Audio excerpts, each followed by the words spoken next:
성경이 가장 강조하는 성도의 삶의 모습은 거룩한 삶이다. 그래서 베드로전서 1장 5절 말씀은 오직 너희를 부르신 거룩한 이처럼 너희도 모든 행실에 거룩한 자가 되라. 또한 히브리서 12장 14절에는 모든 사람과 더불어 화평함과 거룩함을 따라서 살아라. 그리고 그 거룩한 삶을 살기 위해서는 거룩한 길을 걸어가야 된다라고 이사야서가 말씀해 줍니다. 거기에 대로가 있어 그 길을 거룩한 길이라 일컫는 바 되리니. 아멘. 자, 그러면 거룩이라는 것은 도대체 무엇이고 어떻게 살아야 거룩이라고 인정받는가? 카도시 혹은 코데시, 이 거룩이라는 뜻은 무엇일까요? 1차적으로 두 개의 뜻을 갖고 있습니다. separate, 나뉘다 라는 뜻이 있고, 하나는 다르다, different. 바로 우리가 받은 구원과 그대로 연결되는 의미라고 할 수가 있습니다. 구원받았다고 하는 것은 구별된 거거든요. 그리고 이 거룩이라는 단어 안에 내재된 성분이 있어요.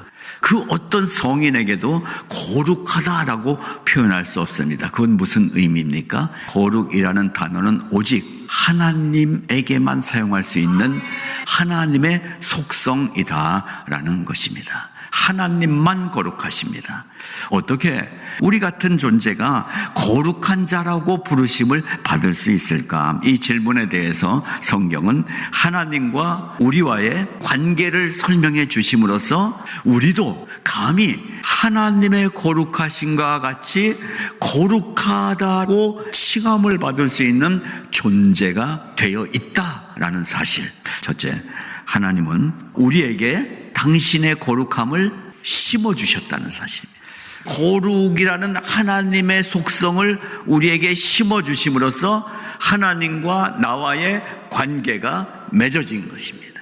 이 새로운 속성, 거룩이 심어졌기 때문에 거룩하게 살아갈 수 있는 은혜의 사람이 된 것입니다.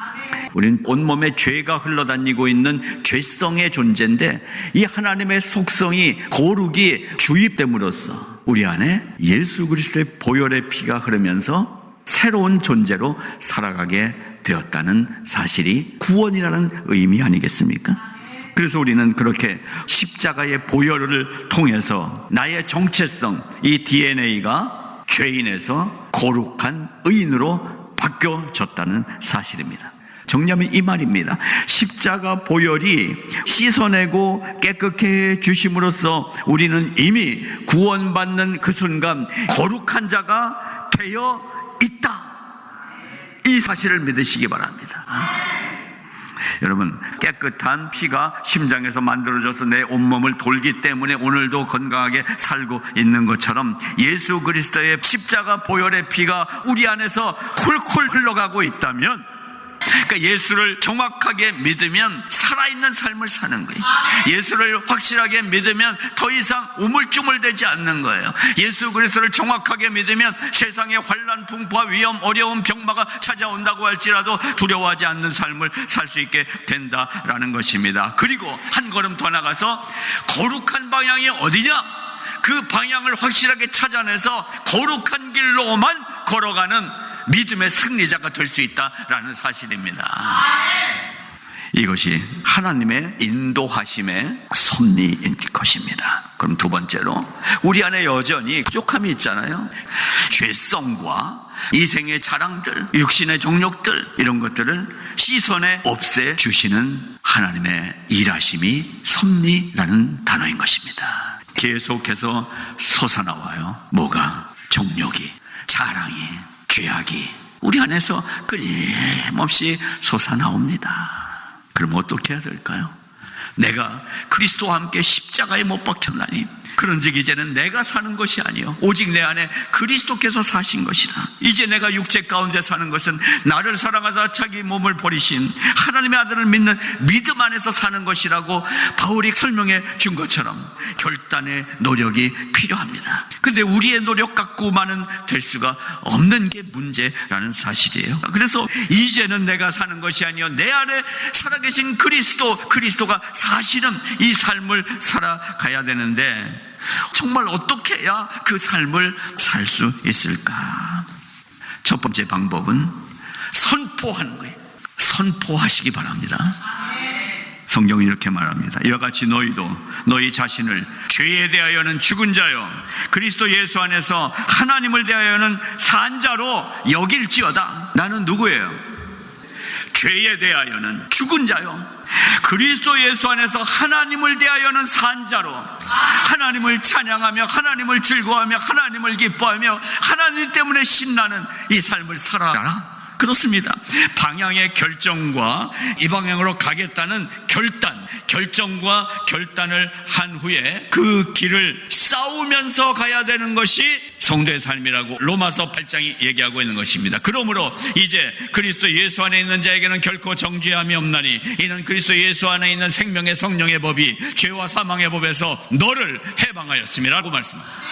죽음을 불사하고 달려갈 길을 달려가는 바울 사도의 마음속에도 생명의 성령의 법이 뜨겁게 뛰고 있는 한쪽에서는 죄와 사망의 법이 자꾸 치고 올라오더라는 거예요. 그래서 언제 거룩해질까? 또 넘어지는데, 또 좌절하는데, 또 죄에 속아서 꼬꾸라졌는데. 그러면 이 싸움을 이겨야 되잖아요. 어떻게 해야 돼요? 두 요소가 있는데 그 하나가 성령의 역사고 또 하나가 섭리의 은혜입니다. 여러분, 영적 싸움에 그 어떤 무겁고 무서운 것이 온다고 할지라도 두려워하지 마세요. 하나님이 이 두 가지 무기를 우리에게 붙여주셨어요. 그래서 우리를 지원해 주시고 우리를 도와주세요. 성령께서. 그리고 섭리를 통해서 이 싸움에서 이기게 준비해 놓으셨다는 사실을 믿으시기 바랍니다. 그래서 우리에게 믿음이 중요한 거예요.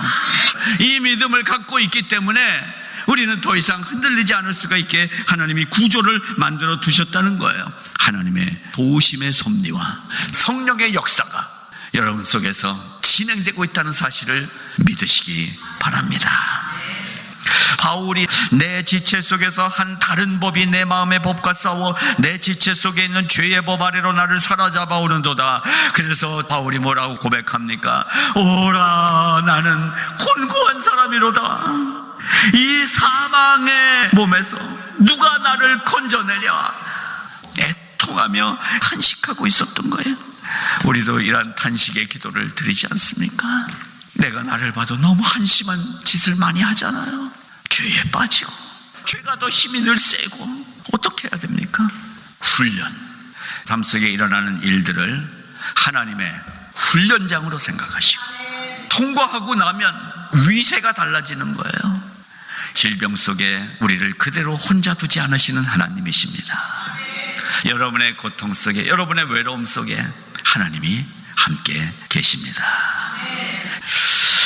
우리는 그 믿음을 고백했습니다. 믿음을 고백했다는 것은 안전하다라는 말씀입니다. 설사 죄성이 도사리고 있다고 해도, 그래서 내 안에서 늘 생명의 성령의 법과 죄와 사망의 법이 싸우는 이 전쟁이 내 안에서 일어나고 있다고 해도 나의 구원자는 하나님이십니다.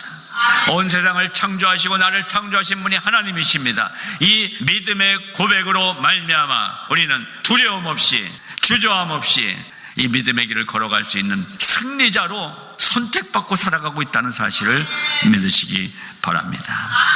세상에서 뭘 구하겠습니까? 찬송 부르시잖아요. 힘써도 못하네, 울어도 못하네, 참아도 못하네. 어쩌란 말이야. 노력과 내 방법으로는 안 된다는 거예요. 그래서 이 울어도 못하네, 이 찬송의 마지막 후렴은 안 돼 하다가 된다는 얘기를 해요. 어떻게? 나를 구원하시리. 다 같이 예수밖에 없네. 예수밖에는 없습니다. 그래서 폭풍과 몰아치는 그 밤 질문 100가지에 대해서 한 2,000명 되는 젊은 대학생들이 예수가 답이다. 이 말씀을 그래서 나눈 것입니다. 하나님은 성령을 통해서 우리의 마음을 계속 만지시고 외부적인 여러 환경과 조건들을 섭리 가운데 운행하시면서 우리가 근육이 생기고 견딜 수 있는 인내심이 생길 수 있도록 도와주시면서 결국에 그곳까지 안내해 주시는 감히 하나님처럼 거룩한 자가 되도록 인도해 주시면서 날마다 함께해 주시겠다는 약속을 말씀 속에서 찾아내는 것입니다. 주님처럼 거룩해진, 주님의 마음으로 살아가는 하나님의 완전한 거룩하심처럼 살아가시기를 주님의 이름으로 축복합니다.